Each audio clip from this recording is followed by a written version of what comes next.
Ladies and gentlemen, it's that time again where I ranked the past month's K-pop comebacks from worst to best. April was certainly a busy month for both the industry and yours truly.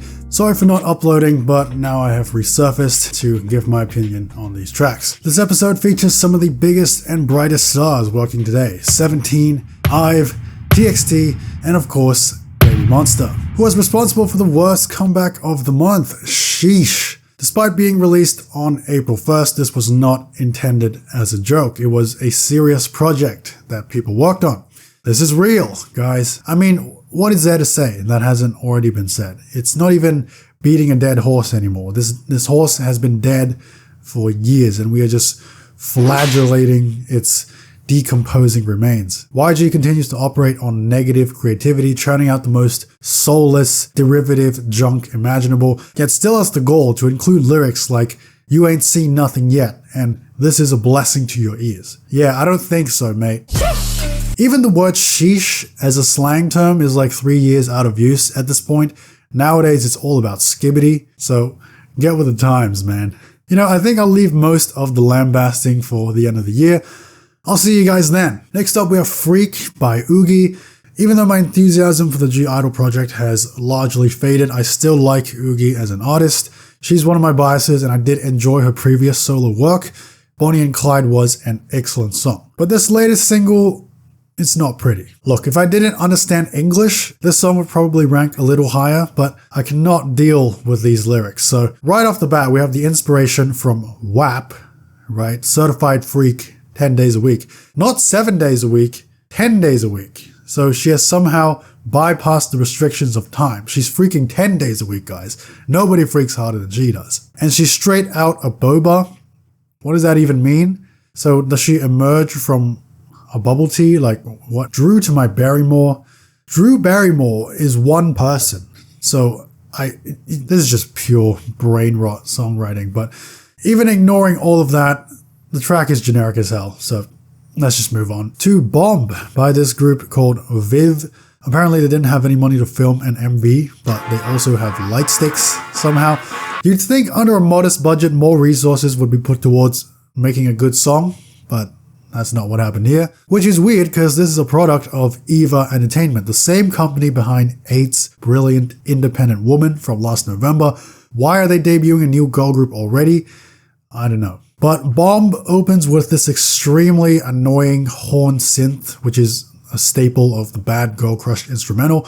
So the first 30 seconds, not great. But after that, it turns into a different song altogether. And the chorus actually sounds really good for the first half. It's like this awesome Dreamcatcher G-Friend dance rock fusion. But then it just nosedives right back into the annoying crap that we began the track with. So I'm more confused than anything, honestly. It's like Dr. Jekyll and Mr. Hyde manifested in a K-pop song. A truly jarring listening experience. It's worth giving it a spin just for that. Alright, moving on, it's 17 with Maestro, the lead single on their new Best album. It's similar to many of their title tracks in recent years, frustrations and all, mainly concerning the piecemeal approach and underwhelming chorus. I remember when I first heard the song, hearing that epic two-parter pre-chorus, the blood was flowing, tensions running high, and I was like, please, for the love of God, don't be an anti-drop.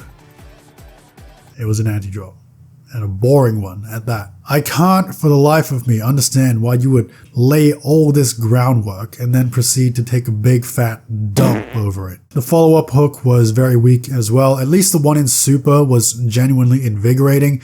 This is just a buzzkill. The song is not without its positives, however, the breakneck, throbbing rhythm in the second verse and bridge was quite enjoyable, but overall I'd much rather gravitate towards the tried and true classics on this compilation album instead. Next, we're gonna go through a bunch of lower tier girl group tracks, starting with WOOAH's Blush. This was their first release in almost a year and a half. Their last single was Roller Coaster, which I loved. It was my 8th ranked title track of 2022. This comeback doesn't inspire much of anything, but it's very in keeping with current trends in that it's a wispy and featherweight club track that feels like it's going to evaporate at any moment. That's about it. Then we have the first ever comeback from Loossemble, Girls Night, It's fine. Can't say I'm too enamored by the vocal performances, but it sounds like they're trying their best. The hard truth is that the 5 members of Loossemble are precisely the 5 Lunar members who had the weakest vocals, but it's heartening to hear them perform an actual chorus instead of whatever we got on Sensitive. And there's some honest to goodness production behind it too, so it's a good effort. Moving on, ILY1 IMMM, which stands for I, My, Me, Mine. This song is perhaps the biggest case of squandered potential in 2024 so far. Why? Let me break it down for you. It starts off with a full-on reinvention of their sound, unveiling a head-nodding, dance floor-worthy rhythm. The melody is very catchy as well. Everything seems to be going smoothly, but it all comes crashing down in the chorus with this wishy-washy, sing-songy catchphrase hook that feels gimmicky and listless. If only they had written a chorus, it could have been one of the best girl group tracks of the year. Like, I could even excuse the cursory rap breakdown in the second verse, but alas, they fell short. BOYNEXTDOOR, Earth, Wind and Fire. Given the namesake, one might expect something disco funk related. That's not what we got, but this was still a lot of fun to listen to. It's the bounciest track I've heard from them, complete with a wacky, sped up post-chorus, which is part and parcel of the song's jaunty charm. In other hype news, TXT dropped Deja Vu.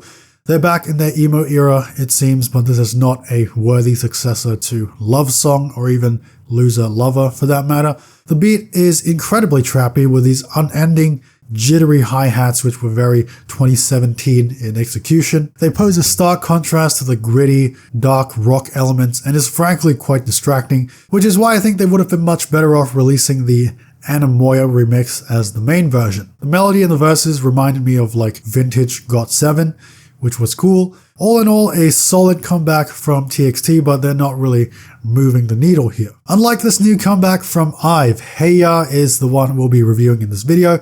On first listen, it's a lot to take in. It's easily their most experimental record yet, melding a myriad of influences. There's hip-hop, R&B, drum and bass, plus an Afrobeat switch-up in the bridge, but it's all tied together in a cohesive manner. I think the central hook leaves quite a bit to be desired. We've now moved into a distinct period of IVE's reign where the title tracks have noticeably less tunefulness and a much stronger reliance on vibe and attitude. By the way, the MV is absolutely stunning. You can always count on them to deliver a spectacular visual experience to go with their songs. I'm really digging the aesthetic. It's like this Chinese ornamental stuff, but on LSD.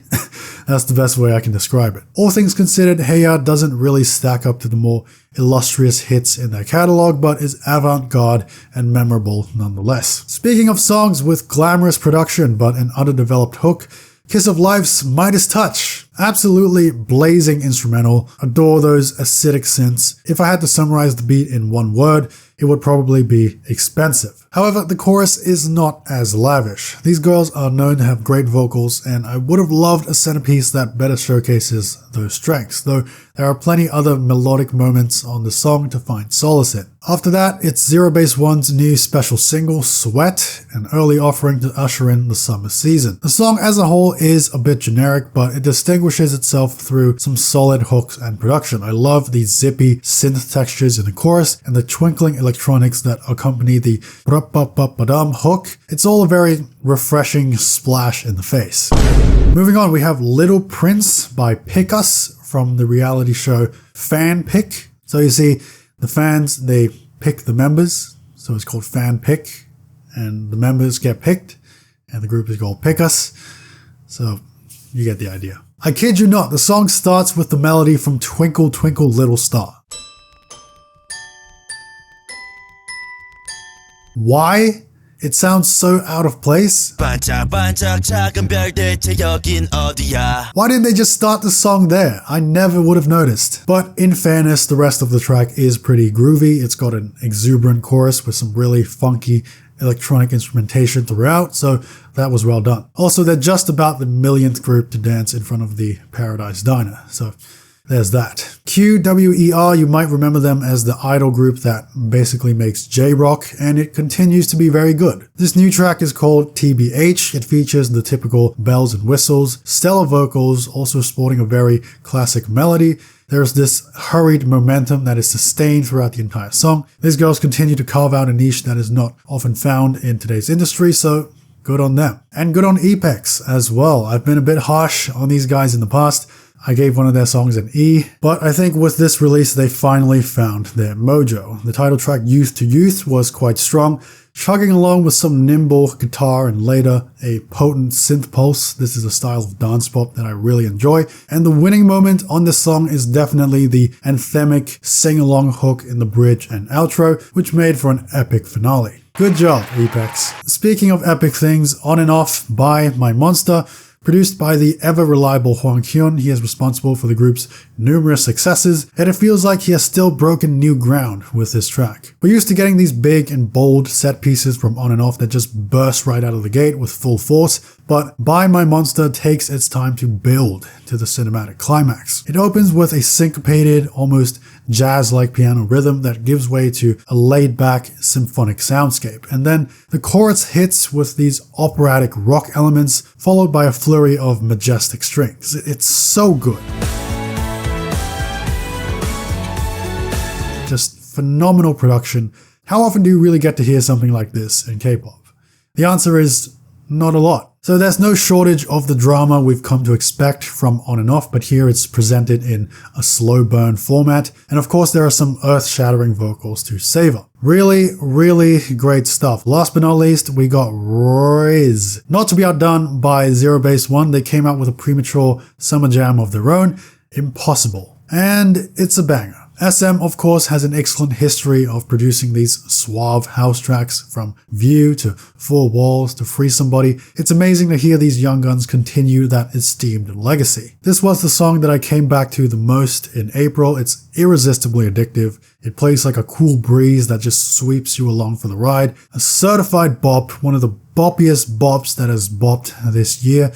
They have done us proud. Okay, for the B-side recommendations, I didn't have time to check out too many this month, but we got TXT, I'll See You There Tomorrow, Ferris Wheel by QWER, Drippin's Black Mirror, On and Off Aphrodite, Breathe in Love by EPEX as well, that was great, BOYNEXTDOOR's So Let's Go See the Stars, really enjoyed that one, 9 Days from RIIZE, and IVE's Blue Heart. Anyways, that will do it for this episode. Let me know what your favorite song of April was. If you enjoyed this video, make sure to hit like and subscribe to the channel for more great content. Thanks for watching, and I'll see you later.